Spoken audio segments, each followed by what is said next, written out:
Thank you very much, Paul. Now we have some editing to do. Oh, by the way, this was left over from Christmas, Paul. I didn't get a chance to give it to you sooner, but there you are. A little something for you. I know what got into me. A phrase came to me. I don't know why. An original phrase came. What are we doing? Let's bring out a guest. Maybe that'll help. Our first guest is a lovely and talented comedian. She is an alumna of SCTV, and her films include Heartburn and Beetlejuice. Ladies and gentlemen, please welcome the lovely, the talented Catherine O'Hara.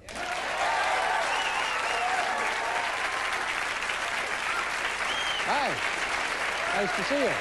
Thank you for being here.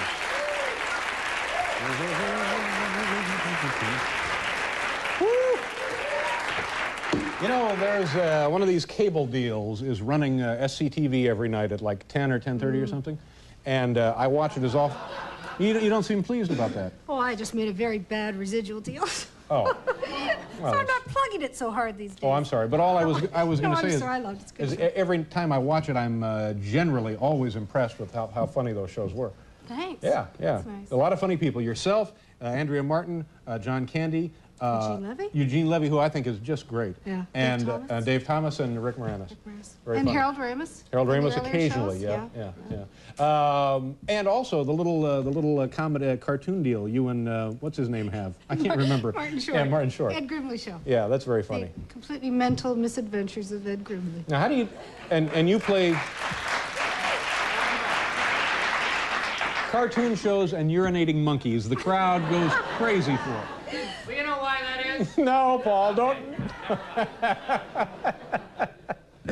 How do you do that show? Is it all pre-recorded, just audio, like a year in advance, or how do you do that? No, you go in and read the scripts and improvise around some microphones in a little studio, and then they do all the animation afterwards. So you never see the animation? They have to fit it to you. I see, yeah. Oh, it's great. Yeah, I play Miss Malone, who is the character with the largest, most upright breasts in morning animation show. Yeah.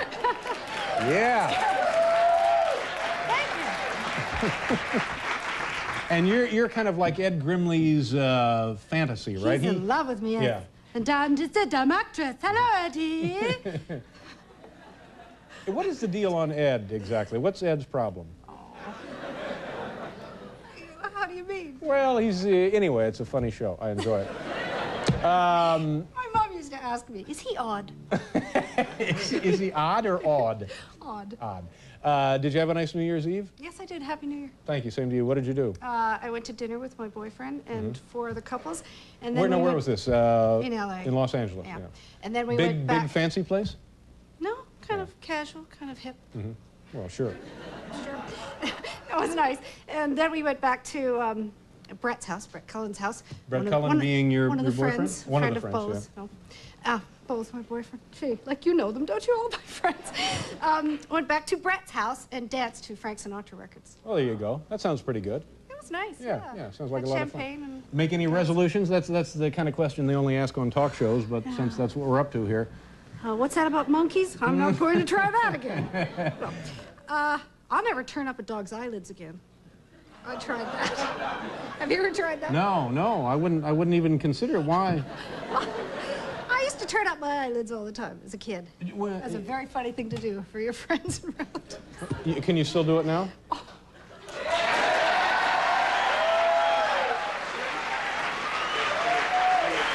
You're talking about physically folding up your eyelids?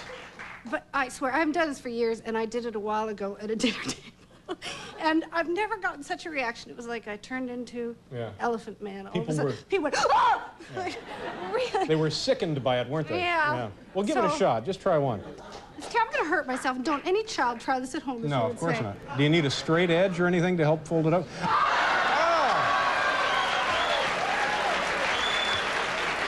You're nuts. You're goofy. We have to do a commercial, and I mentioned Joe Flaherty's name. Yeah, I'm very sorry, sorry. Joe. Is there anybody else I left out of that group? Gee, I hope not. Yeah. Anyway, they're all very, very good, yourself included. Are you getting ready to go on vacation? Just came from a vacation? You have a winter vacation? Ever go on a winter vacation? I hope to go skiing again. Yeah? I learned to ski last year. Where did you go? Went to Big Bear for a day. That's right near Los Angeles, isn't it? Uh-huh. Yeah. Oh, it's amazing. You can go up 2-hour drive and you're in snow. It's great. And then we went to Aspen for a few days. Tim Burton, who directed Beetlejuice, rented a house in Aspen last year and let us come. What is Aspen like? Having never been there, I hear that it's just like paradise, but overrun with movie stars. No we offense. We didn't see any. Anne Margaret was there, but I didn't get to see her. She had a skiing entourage, skiing around her. But what is it like when you get into Aspen? What is it like? Well, in town, it's kind of cute. Yeah. Yeah. But, like an old Swiss village or something? Yeah. But it's very beautiful, especially at nighttime in the snow, and it's really pretty. Yeah. I got in a horrible, well, I thought horrible skiing. It's the weirdest experience. Tim Burton was skiing with me all day because he's much better than I, but he was being very nice and sticking with me and going from the third lift up to the top of the mountain and then back down the third lift all day, never going to the bottom. The third lift is about it's like halfway up the mountain, I see, yeah. you know, at Buttermilk where we were. And this is basically my second day skiing in my life. And so Tim really stuck with me. It was great. And then at the end of the day, I kept saying, oh, Tim, you go on yourself. I'll make it down. You know, I'll make my way down the end of the mountain, the bottom of the mountain. It's okay. Yeah, eventually, you really can't not get down one way or the other, right? Oh, no, you'll get down, yeah. Like, ah! Like that's the way I made it down eventually. But so I said, I'll just find, you know, follow the signs, the easy routes, take the easy routes, easy runs down. And so I kept 3 times in a row ending up at the third lift, which is halfway down the mountain, which is where I didn't want to go. I wanted to go down to the bottom, and meet him there. But I kept going down to the third, and the last time I went down, they were closing, and they said, don't come down here again. You won't get to the, how do I find my way down once I'm up there? How do I get down? And they said, just follow the easy. So it's like homey route or something, you know, easy, dummy route, you know. So then there were, thank God, there were a few people going down when I was, got to the top again, and so I followed some people, but then I got lost again, and I got on like an intermediate or advanced, you know, run, and it was getting dark, and it's starting to snow, and I thought it was like a ranger, some kind of ranger episode. Helicopter, find me, sure. You know, 5 days later, and eat off your own foot or something, one of those deals? It was starting to look very delicious.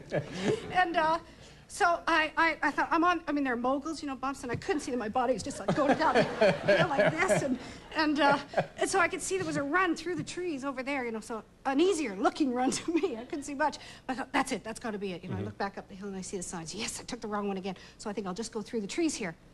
So I start going through, and my pole gets stuck way down, so I think, oh, I'll take my skis off and walk across. There you go. Do you know anything about skiing? No, nothing. The middle of the runs are not to be walked on. Oh, really? No. So I took one ski off, and I put my leg down and went up to my thigh, the snow. Oh, you're like thigh deep in snow. Oh, yeah. And I couldn't get out, and I put, you know, if I put any weight on a hand, my hand would go down up to my shoulder, and that was like, oh, I started really panicking. I thought I'm going to drown in the snow. You know. Well, not for a few months, maybe, but eventually, yes. No, but it was like that. I was just sinking. Every time I put any body weight, you know, anywhere, I was like, oh, you know, and then I'd see a couple of people go by, you know, this is, at the end of the day, I'd see a couple of, you know, no one heard me. So I finally, like, lay on the 2 skis and dragged myself, and it took, I was like 25 feet, I think, but it took so long, and I was like, really, so panicked, really thought I was going to die. So then I finally get back on a hill, and I go down, and I'm on like a really advanced hill, going down like this, and I'm headed right for the third lift, which is in the middle of the And I see a bunch of, like a little group of people, tiny group of people going across to a Jeep, and I see it's 1 car left in the parking lot there, and if I don't get to them, that's... Yeah, you're done forever. Well, that's pretty much for me. Yeah. Right? So I just sat on the skis and screamed all the way down, wait, wait, wait, wait, wait, and then I got in the car, and they're like the coolest family, the grandparents and their daughter and their little tiny kid like this, you know. They've all handled their skiing very cool, and I'm trying not to cry on the way home, and I cried for like 2 days every time I tried to tell somebody about it. And that snow, and Did you ever fall down? I love a good awe. But this didn't discourage you from pursuing it again? No, I went back the next day. But, good for you. But I had to get everyone to stick with me. Any films upcoming we should know about? Anything new in your life that you would like to mention? I'm writing right now with Martin Short and Chris Guest and Dick Plasucci for Castle Rock. We're trying to write a movie together. Yeah. And I hope we do it. Well, I hope you do too. I'm sure that would be very funny. And I'd like to plug my sister's record. My sister, Mary Margaret, just came out with a record on...